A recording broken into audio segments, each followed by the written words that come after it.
حضرت عمر رضی اللہ تعالی عنہ تشریف فرما تھے اپنے دربار میں، تو ایک صاحب آئے اور کہا یا عمر لا تنسا موتک، عمر اپنی موت کو نہیں بھولنا۔ یار بھرے دربار میں کسی کو یہ بات کہی جائے تو اس کا رد عمل کیا ہوگا، لیکن حضرت عمر رضی اللہ تعالیٰ عنہ یوں کانپنے لگے جس طرح بید کی شاخ کانپتی۔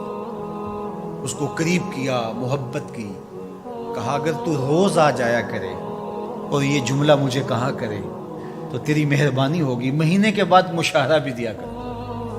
روز آتا ہے، بھری مجلس میں کہتا ہے عمر موت کو نہیں بھولنا۔ ایک دن وہ آیا، آپ نے اسے بلایا، محبت کی اور اس کو مشاہرہ دیا اور الوداع کہنا چاہا تو اس نے کہا کہ میرے سے کوئی گستاخی ہو گئی؟ کہا نہیں، کوئی ایسی بات نہیں۔ کوئی اور شخص آنے لگا؟ فرمایا نہیں۔ تذکیر موت کی ضرورت نہیں رہی؟ فرمایا نہیں، ایسی بھی کوئی بات نہیں۔ تو پھر مجھے چھٹی کیوں دی جا رہی ہے؟ تو حضرت عمر رضی اللہ تعالیٰ عنہ رو پڑے، داڑھی پہ ہاتھ رکھا، ایک بال الگ کیا، کہا یہ دیکھ میری داڑھی میں سفید بال آ گیا، اب تیرے آنے کی ضرورت نہیں ہے، یہ بال ہی مجھے موت یاد کرواتا رہے۔ ہماری تو پوری داڑھی بھی سفید ہو جائے نا۔ میاں صاحب بولے ہڈیاں کمبن گوڈے کھڑکن تے اڑ گیا لک تیرا، ہڈیاں کمبن گوڈے کھڑکن تے اڑ گیا لک تیرا، اجے بھی بدیوں باز نہ آئیں جیو مرد دلیرا، فما اصبرہم علی النار۔ اللہ قرآن مجید میں فرماتا ہے لوگوں کا آگ پر کتنا حوصلہ ہے، کتنی ڈھٹائی سے، دلیری سے کہہ دیتے ہیں یہ جہاں مٹھا اگلا کس نے ڈٹھا۔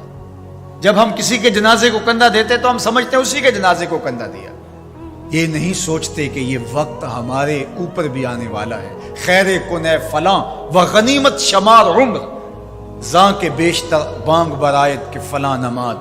شیخ سعدی فرماتے ہیں کہ اے صاحب نیکی کر لے اور غنیمت شمار کر اس عمر کو، اس سے قبل کہ تیرے لیے بھی اعلان ہو جائے کہ فلاں بھی چلا گیا۔ پہلے تو سپیکروں میں اعلان ہوتا تھا، فیس بک پہ خبر آتی ہے فلاں بھی چلا گیا، فلاں بھی چلا گیا۔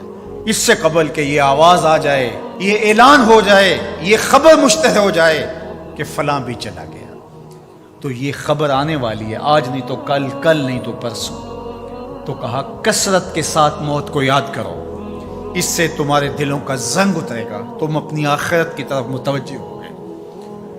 اور دوسری بات ارشاد فرمائی وَتِلَاوَةُ القرآن، اور قرآن مجید کی تلاوت کرو۔ قرآن مجید کی تلاوت اگر تمہاری زندگی کا معمول بن گیا تو تلاوت ایسا نور ہے جو دلوں کے زنگ اتار دیتا ہے اور اللہ کی معرفت کا رنگ چڑھا دیتا ہے۔ اس لیے دو چیزیں دلوں کے زنگ اتارتی ہیں، ایک کثرت کے ساتھ موت کو یاد، اس کے لیے کوئی نصاب نہیں پڑھنا پڑتا، کسی کے پاس جا کے بیٹھنا نہیں پڑتا، یہ خاموش مبلغ ہے، اس مبلغ کو سننے کے لیے سفر کر کے نہیں جانا پڑتا، اس کو کسی ٹیپ ریکارڈر کے اندر محفوظ کر کے کان کے ساتھ نہیں لگانا پڑتا، کوئی بٹن آن نہیں کرنا پڑتا، اب لائٹ ہے اب سن سکوں گا، اب لائٹ چلی گئی اب نہیں سن سکوں گا، اس کے لیے کوئی وقت متعین اور مقرر نہیں ہے۔ یہ ایسا مبلغ ہے، یہ خاموش واعظ ہے، جب چاہو اس کو سن سکتے ہو۔ تو کثرت کے ساتھ موت کو یاد کرنا یہ تمہارے لیے دلوں کے زنگ اتارنے کا سبب۔ اور دوسری چیز ارشاد فرمائی وَتِلَاوَةُ القرآن، اور قرآن مجید کی تلاوت۔ جب قرآن مجید کی تلاوت معمول زندگی بن جاتی ہے تو دلوں کے زنگ قرآن مجید اتارتا ہے۔ اس سے بہتر دلوں کو پاک کرنے والی اور چیز ہو کیا سکتی ہے؟ اللہ کا کلام ہمارے پاس موجود ہے۔ اس وقت کسی امت کے پاس، کسی قوم کے پاس منزل من اللہ کتاب اصلی صورت کے اندر موجود نہیں ہے۔ تحریف راہ پا گئی، لوگوں نے کتابوں کے اندر اپنی خواہشات کو شامل کر دیا، مشکل چیزیں نکال دی، ان کے اندر بہت گڑبڑ کر دی، لیکن قرآن مجید کسی زیر اور زبر کے تغیر کے بغیر صدیوں قبل جو سینہ محمد صلی اللہ علیہ وسلم پہ نازل ہوئی تھی آج بھی اسی طرح موجود ہے۔